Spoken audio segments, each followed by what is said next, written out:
Welcome, I'm Jon Caldara, president of the Independence Institute and your devil's advocate.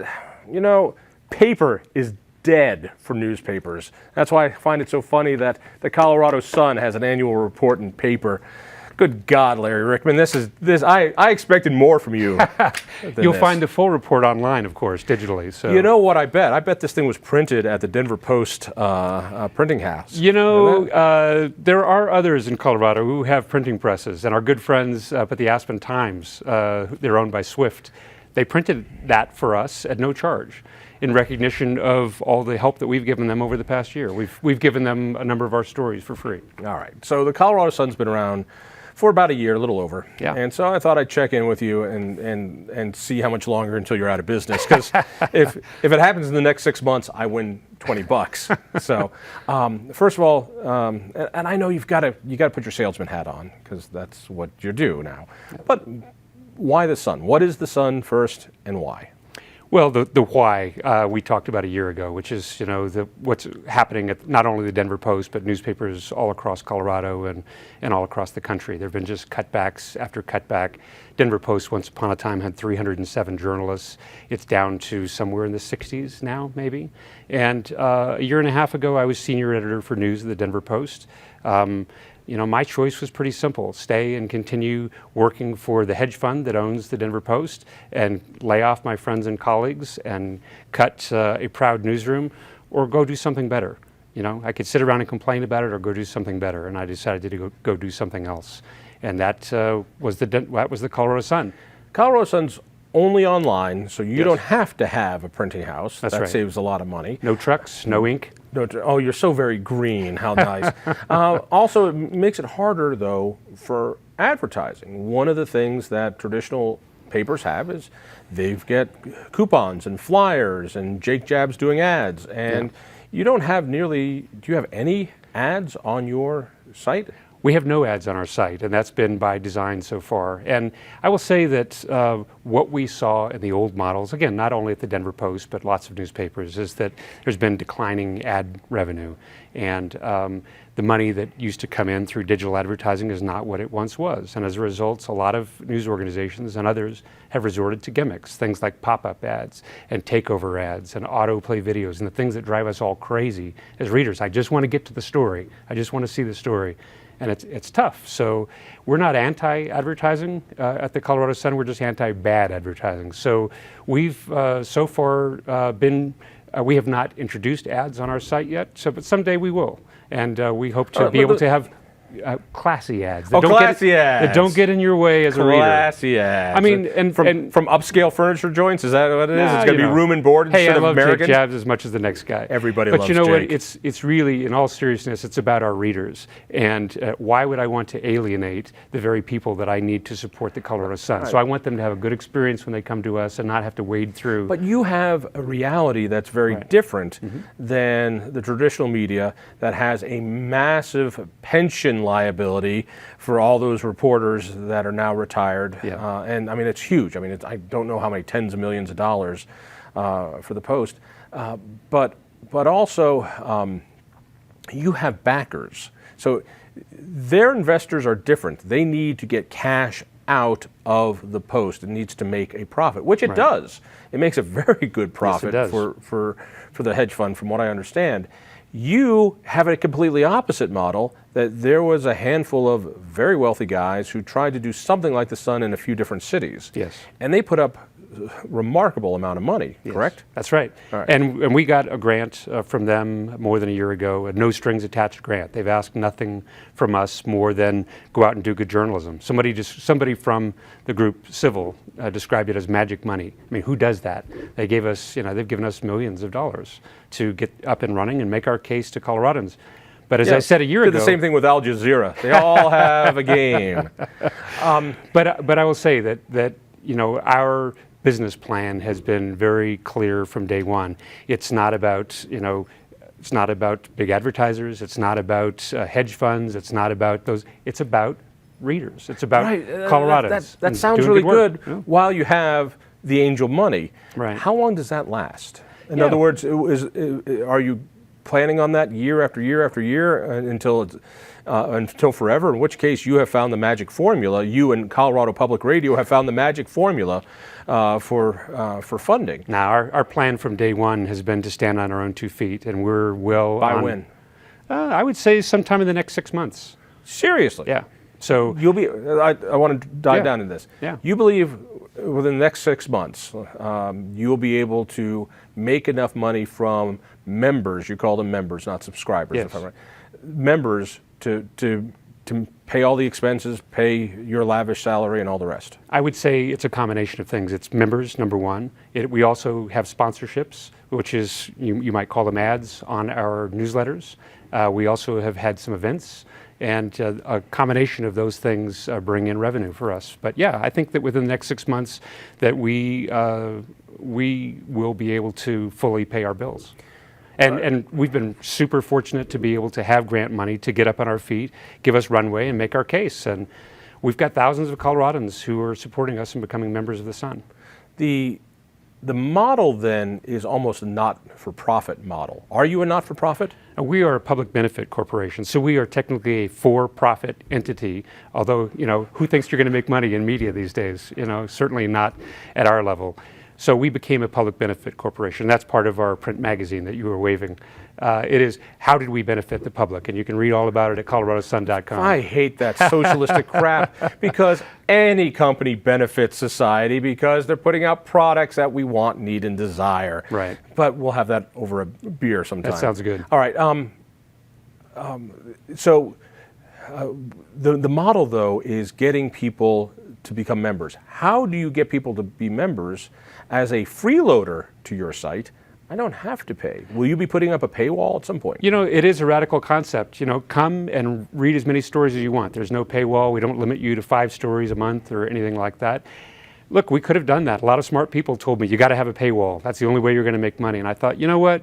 We need people to read our stories and get to know the Sun. And if they value us, same as you can be a freeloader with Colorado Public Radio. You can listen to it all day long and not pay them. Of course, they have their pledge drives, and they've been wildly successful. You listen to their commercials. Well, you do. I'm sorry, sponsorships. There are endless commercials and Yeah. sponsorships and begathons. But our model is fairly similar, which is if you like our journalism, if you think Colorado deserves independent, quality journalism, won't you consider becoming a member for $5 a month?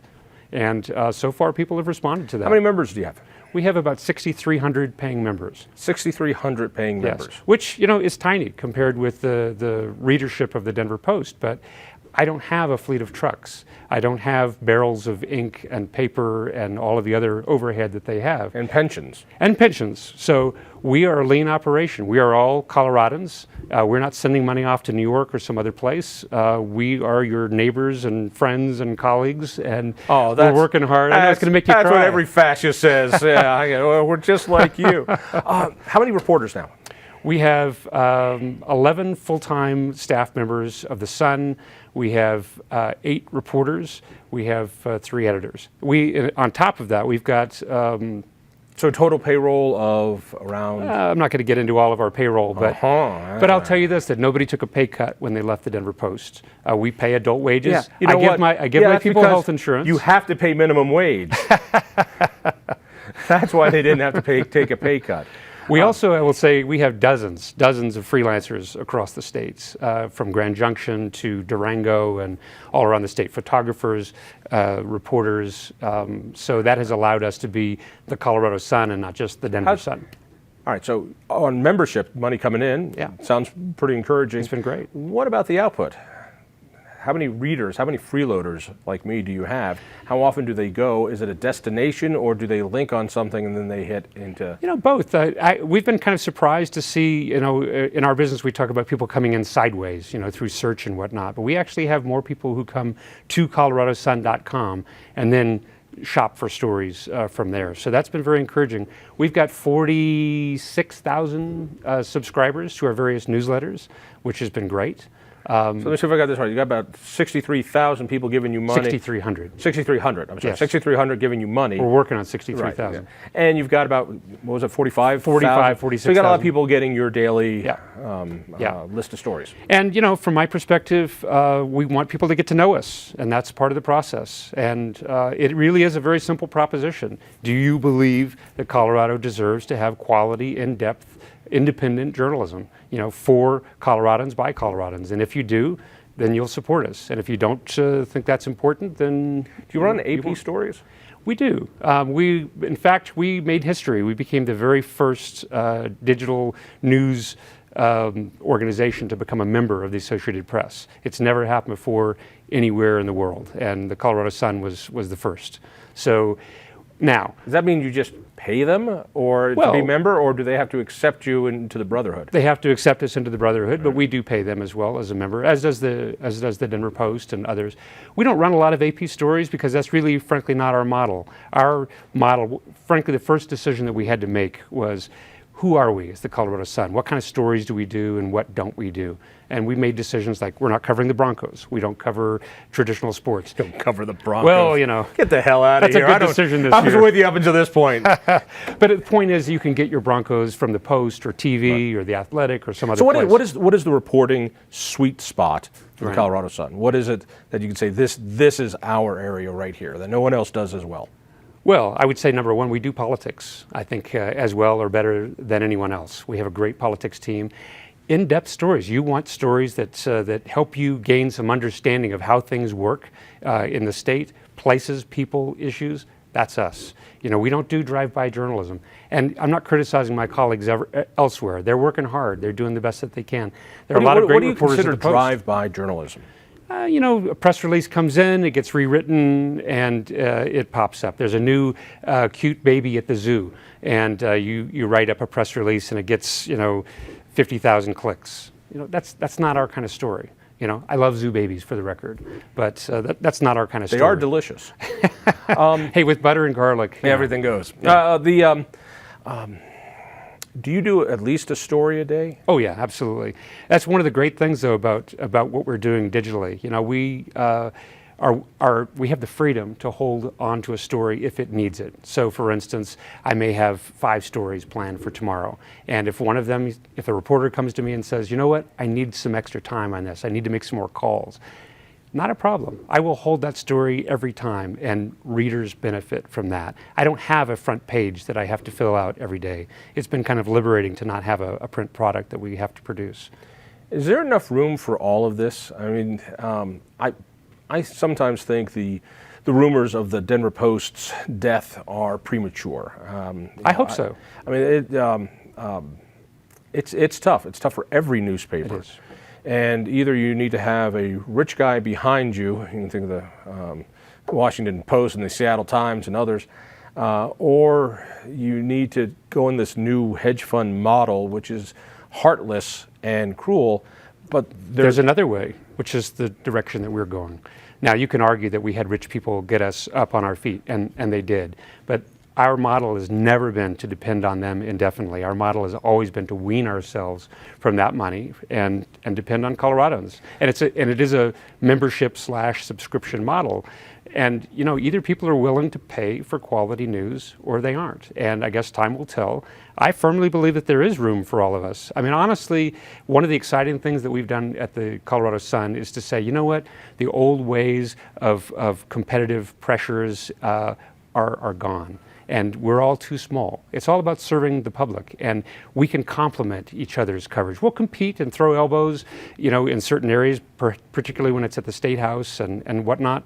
But we recently launched a project that has never been done before in Colorado. I don't think it's ever been done before. We knitted together a coalition of 15 newsrooms around the state, everyone from the Grand Junction Daily Sentinel to Greeley, Durango, the Aurora Sentinel, KUNC, lots of newsrooms all around the state, with the Colorado Independent as well, with the Colorado Sun at the center. They all fed reporting to us. We knitted that together into some stories and shared those stories out for free.